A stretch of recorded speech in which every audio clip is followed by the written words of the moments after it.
inmersos, que es de sinceramiento de tarifas energéticas y que es lo más sostenible a largo plazo, más allá de las cuestiones sociopolítico-económicas. Digamos que el sinceramiento de tarifas es algo que siempre es lo más sostenible. Y se lo veía venir desde hace tiempo, entonces pensábamos que la forma de prepararnos para esto es a partir del conocimiento, porque se constata de que muchas veces gastamos energía innecesariamente. ¿Por qué?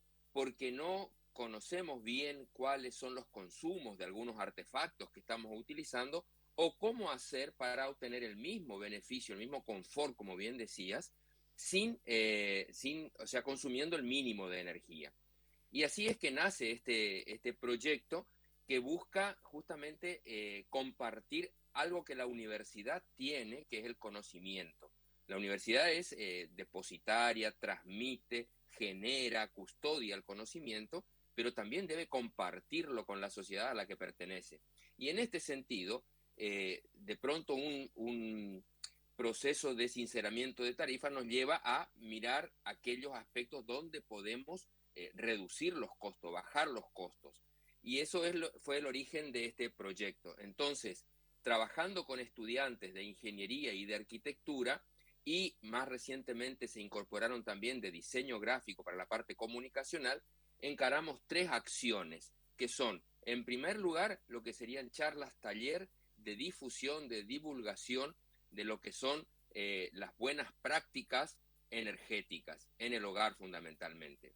Un segundo eje era la parte de difusión a través de los medios de comunicación, es decir, utilizar lo que hoy está tan difundido, las redes sociales y distintos medios, de llegar con estos que podríamos decir tips de ahorro energético.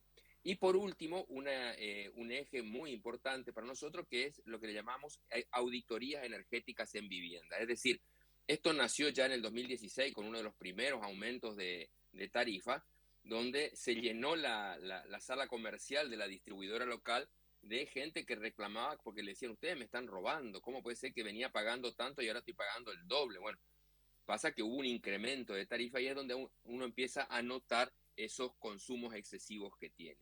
Y estas auditorías básicamente son un estudiante de arquitectura, un estudiante de ingeniería que van y miran en la vivienda cuáles son los consumos y los aspectos que se pueden mejorar para, como bien decía, sin sacrificar confort, reducir el consumo. Le quiero preguntar porque usted hablaba de compartir y del conocimiento. ¿Hay falta de información o no le damos la dimensión que tiene usar lo que hace falta, lo necesario? Porque estamos mal acostumbrados a tener encendidos aparatos que no usamos o dejar enchufados y seguir generando gastos. ¿Nos falta información como ciudadanos para poder ahorrar?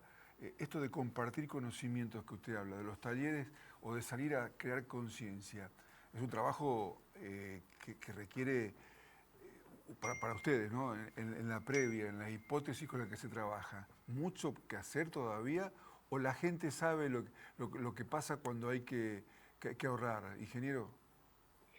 Mire, hay veces que se sabe y no se lo pone en práctica, pero también hay muchas veces donde nos falta información. Nosotros veíamos en estas charlas, taller, muchos gestos de sorpresa de constatar, por ejemplo, que los artefactos que están conectados, aunque estén apagados, muchos de ellos siguen consumiendo.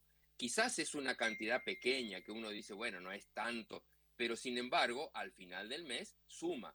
Y son, por ejemplo, todo es lo que se llama, que es una de las cosas que impactó más en estos talleres, en lo que llamábamos el consumo vampiro o fantasma, que son todos esos artefactos que tienen un control remoto y que, por lo tanto, tienen un circuito eléctrico que está permanentemente encendido, rastreando en busca de la señal del control remoto.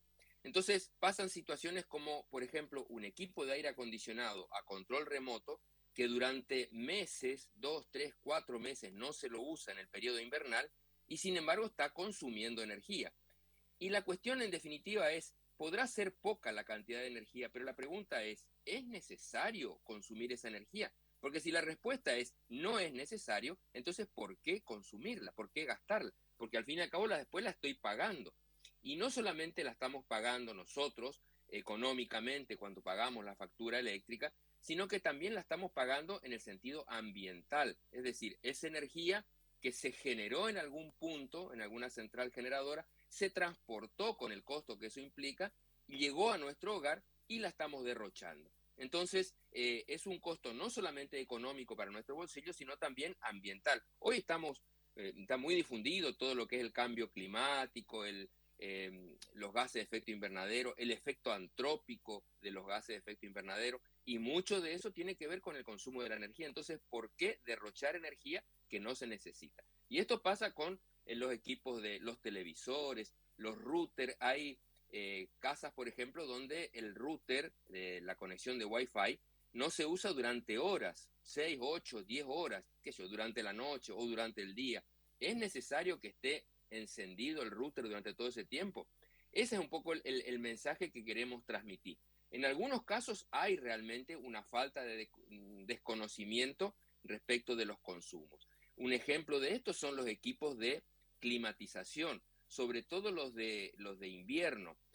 Nosotros no tenemos grandes fríos, pero cuando los tenemos queremos obviamente pasarla bien y vamos a un medio de calefacción más económico que encontramos. Muchas veces caemos en las estufas de cuarzo, esos o caloventores, que lo vemos chiquitos, son baratos, parecen inofensivos, pero son grandes devoradores de energía. Entonces, conocer eso nos ayuda de pronto a tener estrategias y a tomar decisiones en nuestro hogar para tener ese confort que estamos buscando, pero sin sacrificar después consumo energético, ¿no?